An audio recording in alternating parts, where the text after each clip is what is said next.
This is Defacto Review, where we run down the top events from the previous week, and then we debate what happens next. Hi, I'm Terrence Edwards, and with us tonight is our host, Jargle Defacto. Hello, Good to have you everyone. back, Jargle. Thank you. All right, so any opening remarks for today? Well, let's cover 4 or 5 major events for last week. Of course. And I think first of all, it must be all these major issues are about elections and the candidate's name for which all political parties were fighting. They had a particular deadline, Friday night, 12 at midnight. Yeah. So they have been going through, I think just before a few minutes before midnight, they have announced their own candidates which will compete with a new election system. Now we have 76 constituencies. Yeah, but we went from a mixed system to straight direct election of all candidates. So it made completely the rule of games change it. Yes. And that's why a lot furore, many things, many funny and strange things were happening that night. So let's go one by one. Sure. The topics we have selected. Yeah, it was a game changer for us. We had to go back on editorial and readjust some of our headlines. Okay, we open with the elections.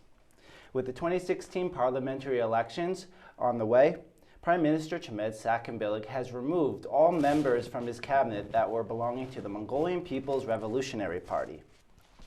The Democratic Party has approved this resolution following the decision that the Mongolian People's Revolutionary Party would go it alone and campaign without the Democrats. They make up one half of the so-called Justice Coalition that makes up the minority leg of the government. The other half, the Mongolian Nationalist Democratic Party, they will continue to run with the Democrats.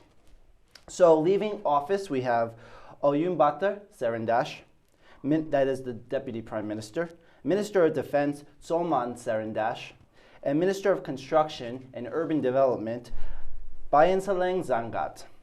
So let's get right to it, Jargle. This decision that we're now seeing these removal of cabinet members, is this actually a division in the government or is this political posturing? Well, it is political posturing in a way. Why? You know, 2 points immediately came out to my mind. Okay. First, it's a matter of probably competence. I think this Prime Minister is happy to rid off or to be separated from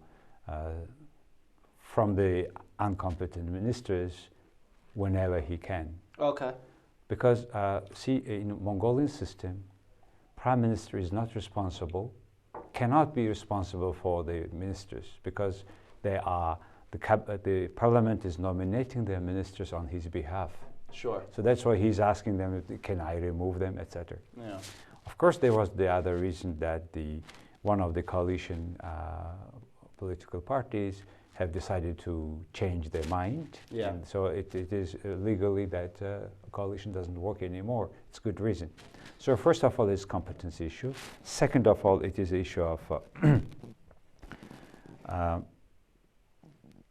the very fact that he's removing several ministers could be associated with certain decisions that maybe the Prime Minister or the majority of cabinet is interested to do without those ministers. Could be. That's what I assume, because unfortunately in Mongolia, many political or government decisions, in particular parliamentary law, are changed for the sake of, again, these politicians just before elections. Controversial changes. Yeah, in a way, it shows Mongolian many political and economic institutions are not inclusive, but extractive. It serves mostly the people's, not the people's interests, politicians' interests. Two-horse race we're looking at this year. Exactly, and they changed the rule of game, the system, immediately, just few days before the election, for example. Sure. As a result, now we see a lot of candidates that we have never seen as a political activist before. Of course, well-known actor or singer comes, but we knew them as a singer or as a racer. We never knew them as a politicians. Yeah. So what does such a system where I understand if 1, 2 comes, but if 6 comes from 2 major political parties, that causes an issue about the who must be the parliament member. The professionalism. Exactly. That's what. Can we take a trip down memory lane, looking back at the last 4 years? Can you name the contributions the Mongolian People's Revolutionary Party brought to first the Altenhoy government and now the Saakhanbillik government? The People's Party? Revolutionary Party. Revolutionary Party was a part of coalition in both cases. Yeah, exactly. And they had to.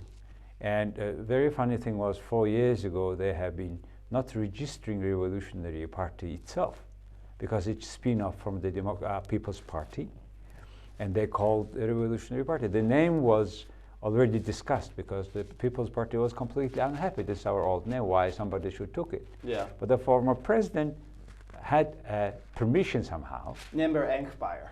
Yeah, had some possibility or permission or allowed to register their political party, and as a result, they won that important buffer seats that were able, which enabled them to make a coalition government. I think what you're saying is the name recognition really worked in their favor. Yeah, in that case, yes. But what I say is, we had 2 major political parties, then smaller political parties, but suddenly out of the smaller one, this breakaway political party from People's Party became an important player. And now these 3 we have mentioned earlier, these 3 members are representing those that political party. So this is, if you may call it, a contribution of the political party to the system. Moving on, but sticking with the elections, Cabinet Minister Bayırtsak Çengel will be permitted to run in this year's race. This is reversing the decision from Parliament Speaker Zandahu Enkbal when he said that any politician that was found to be holding an offshore account would be banned from the contest. Leaks have revealed global leaders holding offshore accounts hidden and not disclosed to the public. This is to raise awareness of how these funds can be used for tax dodging as well as hiding criminally obtained cash. The International Consortium of Investigative Journalists has released a database from the so-called Panama Papers that have named former Prime Minister Bakbatur Sukbolt, D. Tsakbatur, and B. Delgersakin as having offshore entities. But you may remember in 2013, prior to the Panama Papers, Bayırtsak was found out to have about $1 million in undisclosed fund offshore. Okay, so Jargal, one of the big things that have come up as a result of this is Parliament is now floating a law that would regulate the use of these offshore accounts. What do we know about it so far? Where do you think it'll go? Well, certainly this information about offshore accounts of certain politicians became very big issue for Mongolians for the last 1 month. It divided whole society into 2 camps. Okay. One is why not? If not politicians, you can have a offshore, and then Mongolia registered a lot of offshore registered foreign investment companies in Mongolia. They are invested, they have been investing. And now on the other camp, it was saying that no politicians, which mostly majority of Mongolians are in a position to demand those politicians to declare clearly what is that with this account they have. And there was a process very hot coming to coming at the same time when the election candidates' last deadline is to be finished. And just 3-4 days before that, Mongolian president said Mr. Bayırtsak will not run, should not run. Yeah, that's what it initially Then a day before that list, the speaker himself has said that we asked Bayırtsak not to run. But at that night, when they have selected the list, he is in the list of runner. And speakers had, well, the offshore issue is all the issue. Offshore issue is all the issue. Yeah. But the issue is, here, the issue is, if Mongolia decide not running these offshore owners, politicians run for these elections, yeah. two political parties will have same feedback, withdraw. Yeah. Several important influential politicians. Yeah, follow my example. So what they did, the speaker announced that the sessions has a break now, yeah, until June 23. Today is, he's announced it last week, for almost a month. For a month, he, according to his power in law, he just announced the break of the whole parliamentarian sessions, which means this offshore issue, many issues will not be discussed. Okay. So that is not the issue. So let them run for parliament election for on July, in coming June. So that's the decisions they made. Again, controversial. Again, you know, it shows that Mongolian political and economic institutions are serving politicians mostly more than the ordinary people. Yeah. So that's why people, when they understand deeply that, they are not happy. Yeah. And it would be much better if those politicians could come and explain what was with this offshore account, when was it account, because some of them were businessmen, yeah, before he came to politicians. They, yeah, could explain that. But I think there were several other people who are not interested even to discuss about the candidates with offshore account to go to the parliament or not. So that one, and that's what is Mongolian society and the real quality, the level of the governance of this Mongolian public governance. Yeah. And what's interesting is this year, because of the rules changes, the voters can actually hold them directly accountable because they'll be voting for the candidates directly, not the party. That's why, because it was before a mixed system, proportional and majoritarian. Yeah. But now when just suddenly break down the system and makes just all majoritarian, complete rule of games change, then they have to put somebody, whoever he is, be it a famous wrestler, which is the case of 5 guys, yeah, then another singers, yeah, whatever, in whatever case, they, by all means, they should win that constituency. Yeah. So that's what the Mongolian politician is about. The bad thing with that is we don't have the mechanism of responsibility and accountability in this country. And now even we will make it worse. Because mostly we will not have one clear winning political party. We will not. There will be another coalition. With the coalition, we will not have any opposition. And without having no opposition, we will not have these politicians accountable for their actions. Okay. So the same circle is again happening now in Mongolia, yeah, unfortunately. It's a vicious cycle. Okay, we're still heading down the election road. Last Friday, parties announced their candidates, but there was some uproar over the announcement that Olympics athlete Naiden Toshinbayer and then wrestling champ Aukvin Samden Sukhbat would be competing in the race. Entertainers, singers, musicians, these have all had a place in the democratic process all over the world. But some are concerned about this race, where there seems to be little to no experience for a handful of the candidates. There was some uproar over social media, with some complaining that all these additions of celebrities is making a farce of the political system and government. All right, so Jargal, do you agree with the social media people who are complaining that there's too much reliance on the celebrity factor, the razzle-dazzle around these guys, and that's how they're going to get elected? Well, that is the whole mission of all now political parties, to have that seat in their particular constituency by all means. So what is easier is to put some candidates who is celebrity, everybody knows. And today in a country where you have 20% poor, another 30% is ready to be poor, in that circumstances, this sort of method is working very effectively, as we know from the experience of other countries. Because it's pop culture. And that it shows Mongolian political institutions are not mature, very fragile, very young. Why? I remember I wrote an article last year in November about the role of political parties. It seems Mongolian community does not completely understand what political parties can do, must do, or should do. I wrote that political parties should have very clear program of their policy, how to develop the society, country, foreign policy, domestic policy, private sector, which is some words are there, but there are no differences between political parties.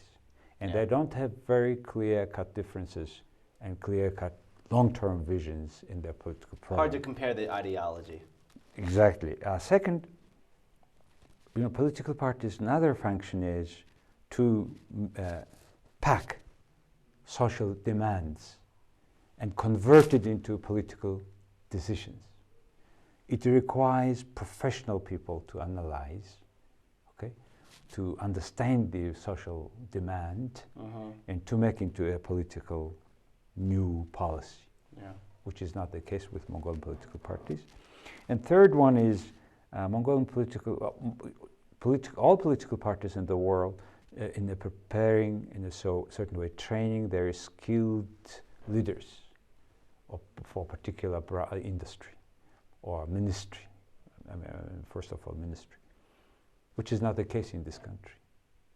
And there are not clear-cut political power, the manpower in skilled professional leaders in a way, are not there with each political party. So that's why they always elect or select even ministers quite by chance. And it's based on not only their merit, but how close this guy is to the decision maker, how loyal is that person. Unfortunately, because that we don't have clear-cut human resources policy in Mongolian government. And the very clear result, the reflection of that is they keep changing government structure every time, once a year. So we keep changing ministries and peoples accordingly. And the number of them, the number of ministries even. People, all partners, foreign partners, development institutions, everybody abroad are confused because this guy was yesterday in this ministry, today in that ministry. Nobody is there who is running the particular issues they were working, doing the projects. So that's a bit confusing. And the last role of the political parties is either to rule the country, to take power, political power, or to be opposition to control that power, which is not the case in this Mongolia, because every government is becoming coalition government. With a coalition government, we lose opposition. With losing opposition, we lose completely the accountability. As a result, the corruption is not going down. We speak even more about corruption. The more we talk, the corruption looks like growing. What does that mean? We don't have institutional capacity to combat it, stop it, keep every politician accountable. So that's unfortunately the case.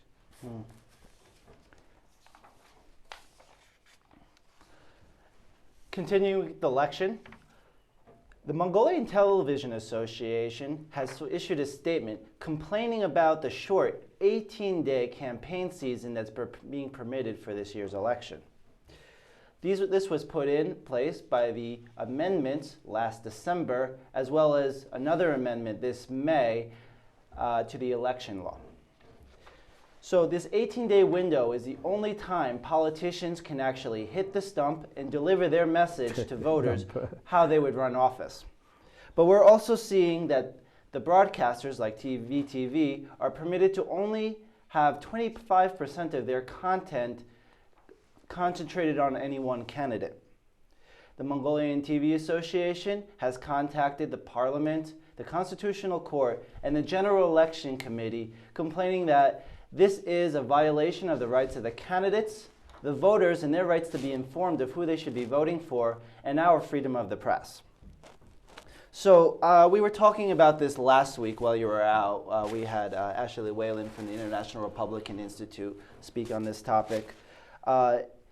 It's interesting because we have 18 days, which is even shorter than we had in the last election. Why is Mongolia having such a blackout on campaigning until really, I think it's June 12th at this point, that the campaigns will launch? There is such a law adopted a few years ago that they made very short the campaigning period, one.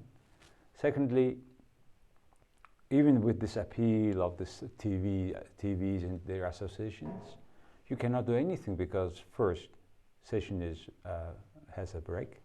Parliament has a break now. Even they want to do, they cannot make it the amendment to this law first.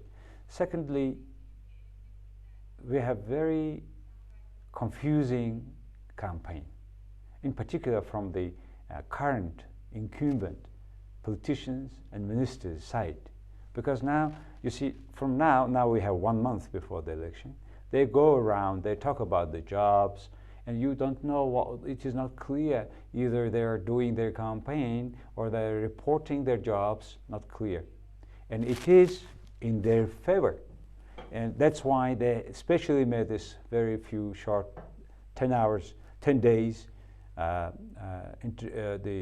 promotion on TVs on the short period, because the new people, smaller political parties who has not seats in the parliament, and new candidates, in particular independent candidates, have no chance to have this, to get known themselves for the general public. And in particular, when they have a particular equal slot of time with bigger and smaller political parties, seems okay. But remember that before that, the major political parties who are ruling the country are mostly already advertising, already having political campaign. And it's very hard to make this line, what is the between current job or their future candidate work. Yeah. And it shows, I think these political institutions in Mongolia, again, political and economic institutions are again very extractive. These institutions that serve only our politicians and their interests. Even worse, they serve the current politicians, not new one, not smaller one, not new independent one even. Yeah. So that's very unfortunate. And I think all this show, what we have to show, how much we have to work with the civic society, how much we have to work with the controlling and demanding and checking and reporting about what's really going on in the political power. Yeah. All right. Well, that's our program for the evening. We hope our briefings give you a heads up for the week ahead. We've really covered the elections thoroughly because that's the main topic. But Jargal, do you have any last remarks before we sign off? Yeah, we, along with this, our political topics, we want to just brief about the Gachurt situation with Centera Gold.